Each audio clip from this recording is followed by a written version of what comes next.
all of computing's history, it's been driven by the processors themselves. And yet with the explosion of the data that we're creating with so many devices now that are connected in the world, it requires a paradigm shift to tackle a lot of the new, tough problems that are coming out. Hewlett-Packard Enterprise, we see those problems and we're tackling them. We're shaking up the way that computers are built. A lot of companies today, they collect all of this data, all of this information, and in a sense, they're data rich, but insight poor. So even though they have all this data, they can't determine anything actionable from it in a timely fashion. This is the most exciting program I've ever been on at Hewlett-Packard in 28 years. This is so complex and so complicated. It has to be. We're not taking one small piece of a computer and redoing it. We're redoing the whole concept behind computing. It's no longer processor-centric, it's memory-driven. Since we're running through the EGSL networks to get over here from the machine racks and stuff.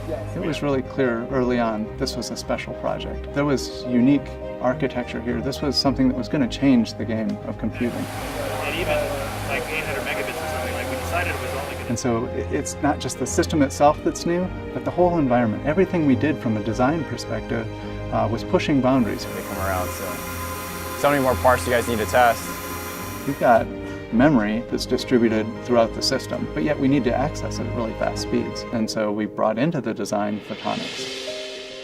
And so what light does is it fundamentally helps break some of those challenges that we see on the electrical side. And yet light in and of itself isn't something that electrical chips naturally speak. And so it's figuring out, how do I take something that I know on the electrical side and interface with something that's maybe new in the particular application that we're talking about, light, to enable something that's truly revolutionary with the machine. So we can show multiple enclosures. We're taking a lot of pure research. Let's use it for the machine, right? It's great to showcase vehicle for it, and continue through kind of that manufacturing process to refine it so that we can get it into products faster.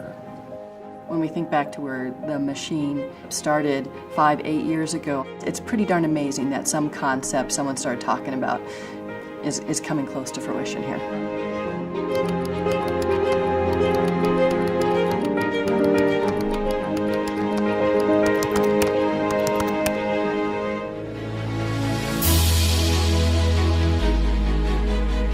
It was such an exciting time to be able to put in the commands and all of a sudden get the feedback, get the return back, the data's there. It just worked. And it was really exciting. Congratulations.